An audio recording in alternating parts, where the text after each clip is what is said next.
All right, welcome to this episode of the HyperFast Wealth Show. I'm here today with my co-host, Sunil Saxena, and we are going to talk about one of the most important parts of real estate investing. I think it's actually the most important part, buying the deal. So stay tuned.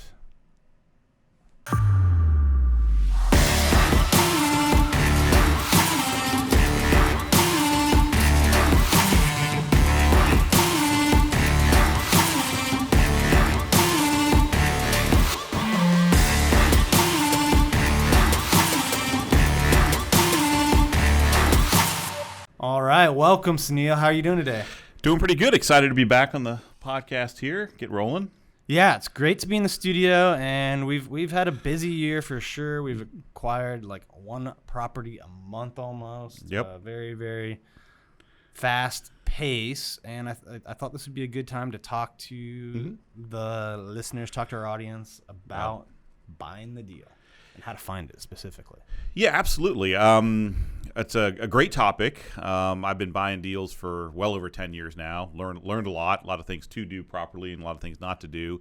I think the first point I would say is that you really do make your money when you buy the deal. That's very, very important to understand that if you overpay, you're not going to make money at the end of the day no matter what.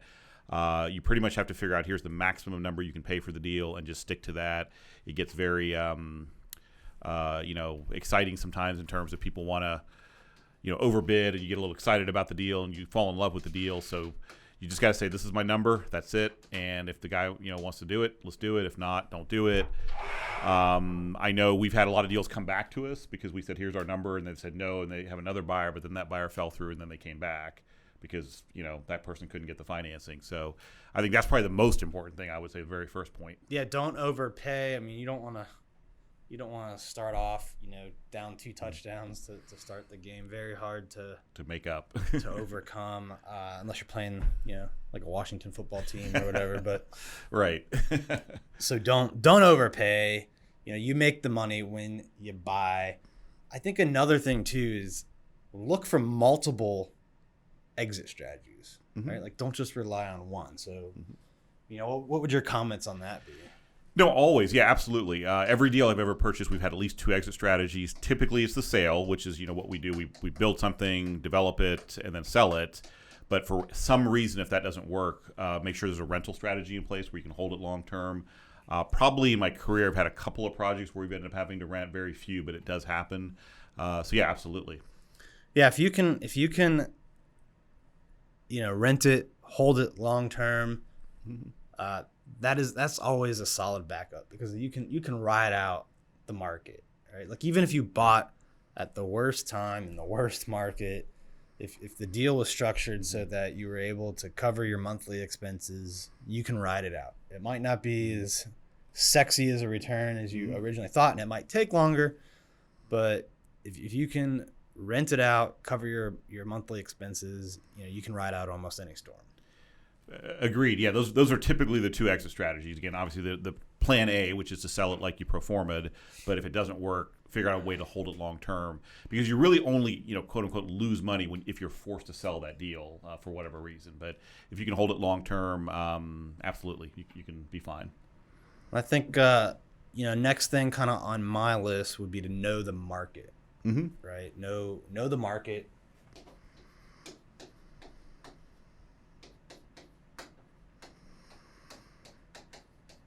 Right? If you don't know the market, you don't know, you don't have a baseline to judge if a deal is good or not. Good. Right? It's kind of like, you used to be a doctor. If you take someone's temperature, the number is meaningless unless 98.6 is normal. It's normal, exactly, right. At least that doesn't change in medicine. That's an easy one. But no, absolutely. What I've done in my career is that, I've really relied on real estate agents like yourself and, your team, because it's really, really important to find an agent that not only knows kind of, I guess, when we say the market, but really that little specific area. Like, I remember when I started, I was doing a lot of stuff in Silver Spring, Maryland, and actually a very specific pocket of Silver Spring. And the agent I worked with was really, really good. She knew that area very well, so she was able to find really good deals and kind of be able to tell me right away, this is going to make you money or it's not going to make you money. And we did a number of very profitable deals. And the same thing with DC. I mean, there's depending on how you slice it, dice it, at least 26 submarkets in DC, up to 50, depending on how you really categorize them. So you have to get an agent that really knows that market. Baltimore is always a great example of that, where like literally the prices change on the side of the block you're on, one block over. It's so like crazy, and people that don't know Baltimore come in and say, "Oh, this is a great deal," but you might just be like a one block off of your great deal. Right. In DC, you typically don't see it that much, but certainly by submarket, you have to know what's going on. Well, I think you got to know what's going on today. Like, what are people paying for this type of property? Mm-hmm. What can I do to it, and what will people pay for the type of property I can make it into, right? Both on the rental front and on the sales front. I think historically, though, you should have an idea of the market too. Like, what has this area done during a recession or a pullback? Right. Mm-hmm. And that's one of the things I love about doing deals in DC is I can look back 10 years ago, 12 years ago now, actually, the height of the Great Recession. Right, exactly. That's what we called it, right? The Great Recession, the mortgage bubble, all of that. And the places that were like inside the Beltway, close in, DC proper, like they went down like 5%, 10%. I didn't see much go down below that. And you have other markets, Florida, Nevada, California. They don't have the federal government, propping up the job, the economy. They suffered massive losses, like 50% or more. Even I saw 90% corrections in Florida, yeah. And you just, we don't quite get the run up sometimes that some of those other places do. Like, we typically don't see 20% year over year price increases. Right. But A, we don't need that for our business model specifically. And B, that means, we have not had the downside volatility historically. So I think you got to know the market and know the history of the market as well. Yeah, I couldn't agree more. I mean, DC, like you said, during the Great Recession of 2008, it was, I think 10% was the max we saw in at least really close in areas. I know even in the suburbs of DC, we're looking at more like a 30%, up to a 30% in Manassas and Loudoun County and things like that. But yeah, I think that's one of the key things is look for quality markets, and that's why, that's why we're here in DC, because we think it's a quality market. I like to tie that back to my having multiple exit strategies. So if I know my market today, if I know the historical market, I can test my exit strategies on the worst case historical things that I've seen. Right. Right. So, if you're buying a place in one of these markets that took a 50% or more crash, well, test your exits against that. Like, if the sales prices went down 50%, could you still exit? If rentals did what they did during that time, could you still cover your monthly expenses? Yeah, probably not if it's 50%.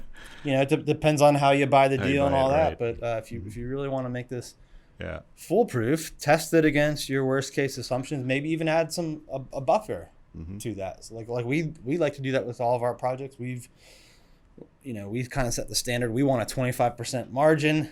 That way we could survive twice what we saw in 2008-9. We could survive 10% times 2 plus a time in construction overrun, right? With that extra 5%. So like we've got a pretty good way of testing against what we think is the worst historical downside in our market. Kind of my next thing on this step would be know how you're buying it, right? So like, absolutely. Know the financing.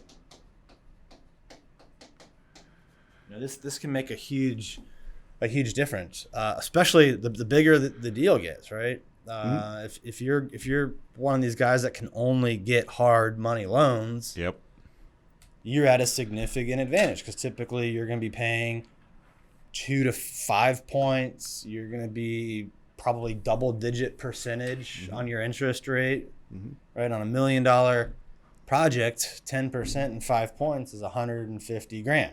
Yep, that's going to be your profit right there. So, So we are able to go out, and it's changed for us. At the beginning of the year, we were paying about 6% from conventional banks, 5.5 to 6. Right. Now we're down in that 4 to 4.5. So even that extra 2% we've gotten this year some of our projects are $5 million loans. 2% is a lot. That's 6 figures. Mm-hmm. Yep. So you got to know the financing, and then know that that's also going to impact your buyers. Like if it's a good time to buy for you, it's going to help you on the exit, on the sale, because the buyer's going to have more purchasing power. Yeah, absolutely. I mean, it affects the purchase and the sale, like you said, absolutely. Mm-hmm. So it's kind of interesting to we talk about this on the team with our agents. Even though prices are up, a lot, like double, triple over the last 30 years in real estate in this area, it's actually cheaper to buy. Right, because the financing is so cheap. Because of financing, right, like we don't have double-digit, right. mortgages anymore. We're down to 3%, even somewhere under 3%. Yeah, it's crazy. So, this is a huge one, both for how you buy it. It affects your out sale as well. Yeah, I think to a certain extent that's actually allowed prices to go up as well, right? Because it's really affordability. It's what your monthly payment is what people look at. So if you're getting 2% money or whatever, under 3% money, I mean, you can buy a lot more. So that kind of allows prices to go up a little bit. So I think that's what we've seen over the last 10 years for sure. So I think this is all great stuff, but we should talk about how to find the deal. Talk about how to find it, right? So great, Dan, Sunil, we get it. Like, know your market, know the history, know your exits, buy it right, all that. But how do we find the opportunities? So let's just talk about some of the ways we've found deals over the last year or two. Yeah, I think that's also, a lengthy topic, but there's obviously many ways. My primary ways, I do work with agents. So I just have a really good team of agents that kind of understand what an investor is looking for. That's probably the toughest thing, because a standard residential agent doesn't really understand that at all. They're just more thinking like from a retail buyer or seller. But as you comb through the agents, you'll find a couple that really understand that. I think you can also look for commercial agents. That's where, since a lot of our deals are, even though they're residential in terms of condos, they qualify as commercial because they're above 5 units and above. So having good contacts there. Typically in a market, you're going to see a ton of residential agents, but there's only a handful of good commercial agents. So you have to kind of get to know them really well and, play nice with them over time, because this is a long-term game. So those are, two of the main ways. Yeah, and I would say on the agent front, obviously we've got a big team. So we've got 80 agents out there any day of the week, potentially bird dogging good deals for us, right? And then they're talking to other agents that can do that as well. But, you might be a not even an agent, right? Just an investor out there looking for deals. Well, I would network with agents. I would go to things like we do a monthly investor meetup. We get a lot of real estate agents that come to that virtually right now, hopefully in person again soon. But talk to those agents and, bring them value as well. Like, you might have deals that need to be sold. You can, of course, offer those up. You may come across, because typically investors do different marketing techniques than the traditional investors. So you might come across a lot of sellers that would be a great home to list, but not one for you to buy, because it's not quite distressed enough, or just the value's not there from an investor standpoint, and they'd be better off with a traditional agent. Well, you can get your license, refer that out. You still get income from it. The agent gets a benefit, right? So they're more likely to bring you deals that they find. So I would really spend time, networking with agents. Absolutely, yeah. Just kind of put the word out, because agents, they want to make money. So every time there's a transaction, they make money. And really, cold calls. There's a ton of ways to get deals. I would say one of the most important things is, again, have multiple sources of deals. So agents are just one. I guess I kind of classify residential agents as one and commercial agents, because I feel like they're a little different, but those are still only two sources. But yeah, definitely have like 5 or 6 different ways you do it. You put up their cold call and door knock. So cold call and door knock. Anytime you buy a deal, one easy thing to do is knock on the neighbors and tell them, look, there's going to be construction going on.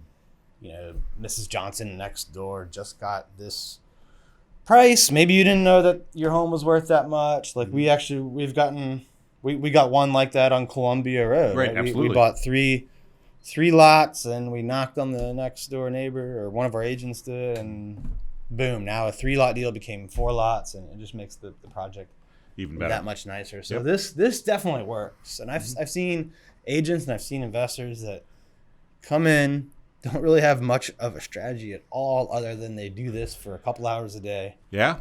And most people won't stick with it for like a week or a month even, but if you do, it will eventually lead to deals. Yeah, we've had, like I said, Columbia's example of where it actually worked. We got the deal. We had a number of deals through that same strategy that they didn't quite work out, but we were very close. We actually got in contact, and we were very close to buying it. But it's definitely a strategy that works. If you have to stick to it over time. It's a little bit difficult, I guess. People in their mind, they think it's difficult, although I don't know what's difficult about knocking on a door. But yeah, it's definitely a strategy that works. So obviously, marketing, right? You can't ignore that.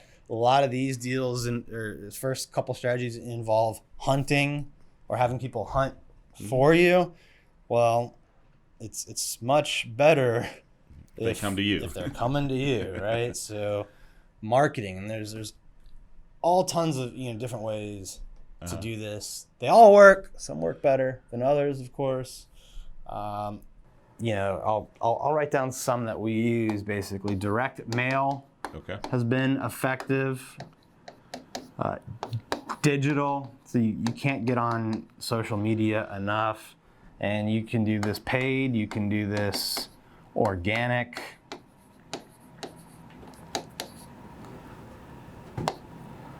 PPC, this still works really, really well. So like, what terms are people Googling, right? Google pay-per-click and search. How to sell my home, terms like that, selling my home fast, cash buyers, all that kind of stuff still works. What else have we done with marketing? So your signs, right? Just on when you're doing, of course you can have bandit signs all over, but just on your own sites when you're building. Yeah, just make sure the sign says "We buy property" or something like that, so people, yeah, absolutely, because everyone's going to want to know what's going on with the construction in the neighborhood, but they'll always look at the signs. But right, just make sure you say that. You can, the more projects you do, you of course want the sign to get the buyer, the renter, or whatever. But then having a secondary sign, is what we call it, that says "We buy homes for cash" or things like that. So, I won't get into a ton of them, but I would pick. I would experiment with all of them, but pick a couple that you're going to really focus on and do. And the more lines you have out in the water, the more fish you're going to catch. Exactly. Yeah. I would say on that topic, we could probably come up with 20 or 25 ways to find deals, but I think don't just rely on one, but also don't get overwhelmed and try to do all 20. Just kind of pick like 4 or 5 ways that you're getting deals. Yeah, and last one I'll throw up there. Just some people assume like it's not a good deal if it's in the MLS, and true. Most of your better deals you're gonna find them off market, but if you see a $20 bill land on the street, I would pick it up and not just say, well, who would leave a $20 bill on the street? Right. Now, we find a lot of good deals in MLS still, absolutely. So yeah, set up, you should be in there every day. And also that's going to help you determine what the market's like, what a good deal is. The more time you're in there playing around, looking at stuff. Mm-hmm. Yep, absolutely. There's more ways, of course. These, I think, are probably kind of the 5 broadest, biggest categories, and we use them all plus more. That's why we're buying one great deal a month. And look, you may be at home and watching this in the gym, whatever, listening, and think, well, gee, I've never done this. How do I get started? Well, you get started by getting started, or you can partner with people that have done it before. So we actually allow investors to participate in our deals. You can go to hyperfastwealth.com or email us. I'm sure we got the email in the show notes. I think it's info@hyperfastdevelopment.com. You can email us or Krista at Keri Scholl team. Email her. A lot of different ways to get in touch with us if you're interested in learning how to partner with us and you know, have other people do the work for you, lean on their experience. But, you know, it's also something that anybody can do. I hadn't, you know, 10 years ago, I hadn't done any of this. And Sunil certainly, there's a point further back in his life where he hadn't done any of this before. and I think, you know, you just got to punch through that uncomfortable zone if you want to grow. I think it just depends on if you want to be active or passive, right? If you want to be actively involved with real estate, I think both ways are great. If you want to be actively involved, then yeah, this is a great strategy. Do one or multiple of these things that Dan has on the board. But, you know, the one nice thing, like Dan mentioned, that we offer is we offer a truly passive investment opportunity where literally there is no work to do. You just send us the capital, we do the project, and we return the capital with your the return that we've promised. So, yeah, there's so many ways to be involved with real estate. It just depends on your situation and what, you know, works best for you. And look, guys, if you enjoyed this show, if you thought it was good content, hit that subscribe button so you don't miss out on anything else. Leave us comments, feedback, share it with your friends, post it on social media, you know, spread the word, because we want to help more people create wealth through real estate. We'll see you next time.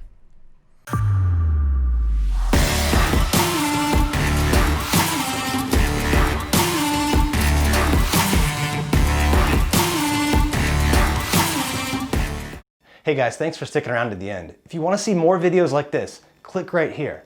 And if you're new to the channel, click below to subscribe and turn on post notifications so you don't miss out. And let me know in the comments what you think about the videos. I'll see you next time.